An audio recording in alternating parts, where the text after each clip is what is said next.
In a luxurious restaurant, a black teenager was humiliated for trying to pay for his order, unaware that he was the owner's nephew. The incident, captured on video, exposed deeply rooted injustice. What happened next shocked everyone. But let's start from the beginning. Marcus, a 16-year-old black teenager, steps into the Savor Bliss restaurant with a confident smile. He knows this place well. It belongs to his uncle James, a successful restaurateur who often calls the establishment a family legacy.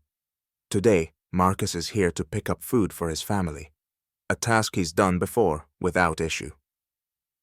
Behind the counter is Ellen, a new employee.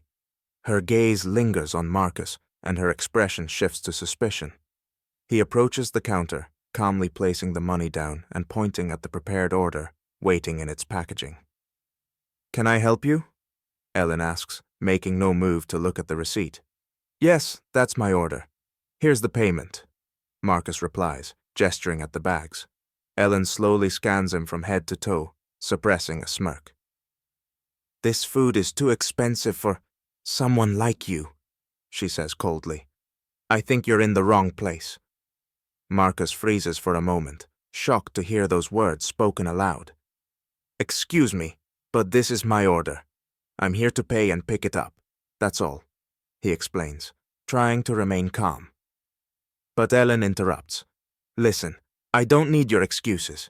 This is an upscale restaurant, and I don't want you causing trouble here. Just leave." Other customers begin glancing over. Some pull out their phones to record the unfolding scene. Marcus feels anger rising in his chest, but keeps his composure. "This must be a misunderstanding. Could you call the manager?" he asks firmly. Ellen smirks. "I'll handle this myself. No need to call security. Just leave." The room grows quieter. People start whispering. An older man seated nearby gently comments. "Looks like the boy just wants to pick up his order. What's the issue?" But Ellen, ignoring him, picks up the internal phone to call the manager. Speaking loudly, she says, "There's a suspicious individual here trying to pay for an order, but I'm certain it's not his." Marcus swallows hard, taking one last step toward her. "I'm the owner's nephew. Call James, and this will all be cleared up." "Oh, of course, you're his nephew," Ellen retorts sarcastically. "I wonder how many times I've heard that story." At that moment, the manager arrives at the counter, trying to assess the situation. Marcus looks at him hopefully, but the manager only asks Ellen, "What's the problem?" "This guy claims he's related to the owner," Ellen scoffs, "but he clearly doesn't belong here." The manager turns to Marcus and says, "It's best if you just leave. We don't want to cause a scene." Marcus struggles to contain his frustration and anger, but his voice remains steady. "If you don't call my uncle right now, you'll regret it." The tension in the room escalates. Customers are recording, and murmurs grow louder. Just then, the restaurant door swings open and James walks in. James, the restaurant owner, enters with a phone pressed to his ear. The tense atmosphere at the counter quickly catches his attention. Customers turn toward him, whispering, "That's James Carter, the owner himself."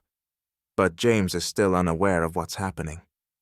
Ellen, noticing him, quickly adjusts her hair and rushes to him. "Mr. Carter, we have a problem.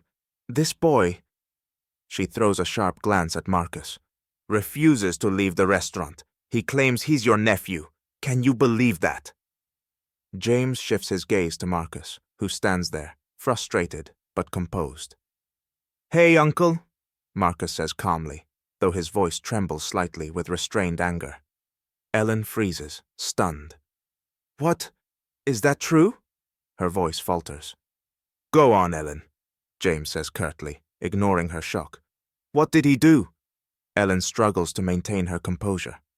"He came in, started demanding food, and making threats. I was just trying to protect the restaurant's reputation." "Threats?" James raises an eyebrow, looking at Marcus. "Did you threaten anyone?"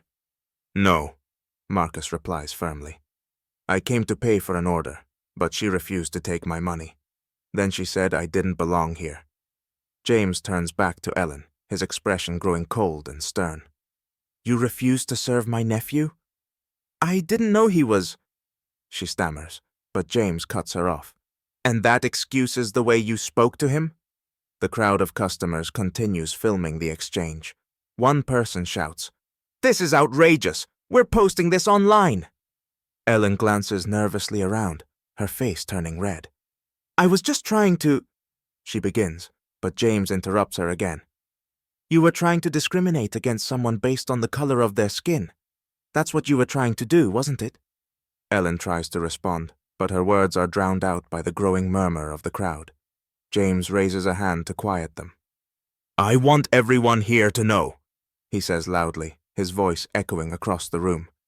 "This restaurant was built on respect for every individual, and if anyone, whether an employee or a customer, violates that principle, they have no place here." Ellen attempts to interject. "But I was only—" "You're fired," James declares firmly, leaving no room for debate. The room erupts into applause. Ellen grabs her belongings and quickly exits the restaurant, avoiding the eyes of the customers. James approaches Marcus, placing a hand on his shoulder. "Are you okay?" he asks. "I am now," Marcus replies, trying to mask his relief. "Come on, let me show you around the kitchen myself," James says, wrapping an arm around him. They head toward the back of the restaurant, leaving the buzzing crowd behind. Meanwhile, videos of the incident start going viral on social media, with comments flooding in. "The owner handled that perfectly." "Discrimination has no place here." The next day, the video of the incident goes viral. Social media erupts with praise for James's firm and fair response, and Savor Bliss receives dozens of supportive messages. However, alongside the applause comes criticism. Some point out that the problem is systemic, and firing one employee is not enough to combat discrimination. Realizing the magnitude of the reaction, James calls an emergency staff meeting. He begins with a stern statement.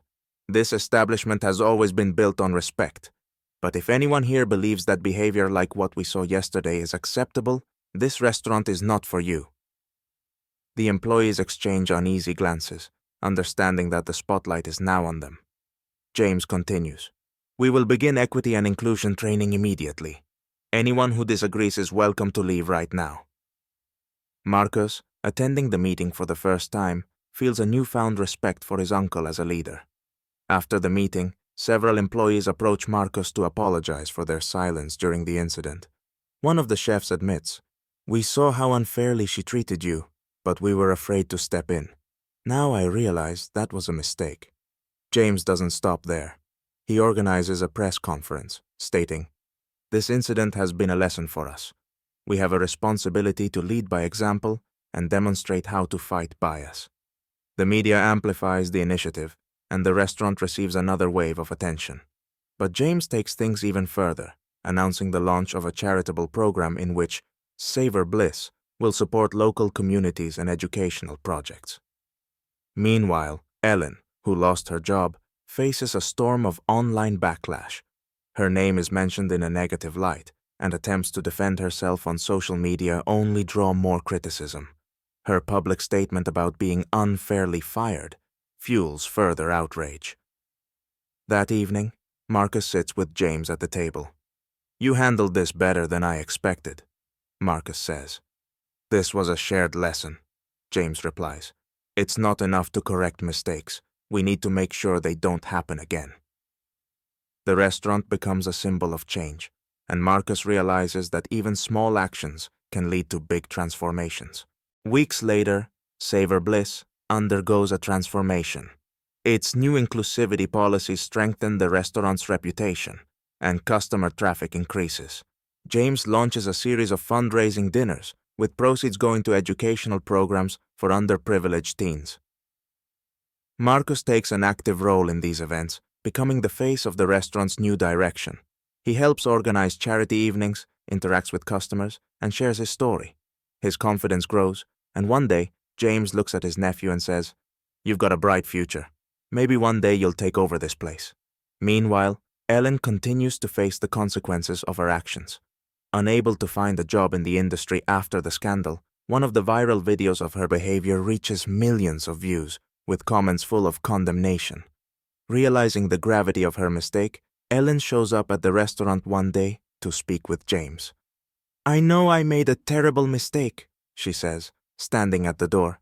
"I just want to apologize to you and Marcus." James listens but responds firmly. "Apologies matter, but they don't erase the consequences. I hope this lesson changes you." Ellen leaves with a heavy heart, but decides to volunteer at a local youth center to atone for her actions.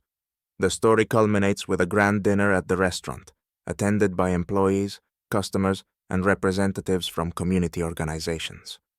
James gives a heartfelt speech. "This restaurant has always been a symbol of unity. Today, we prove that change is possible when each of us strives to be better." Marcus steps onto the stage, nervously adjusting his shirt. "Thank you to everyone who supported me. This experience showed me that each of us can do something important to make the world better." Applause fills the room as Marcus realizes his voice now matters. In the final scene, he and his uncle serve food to the guests, embodying the new spirit of the restaurant. The story ends not only with justice prevailing, but with hope, a reminder that change begins with each of us.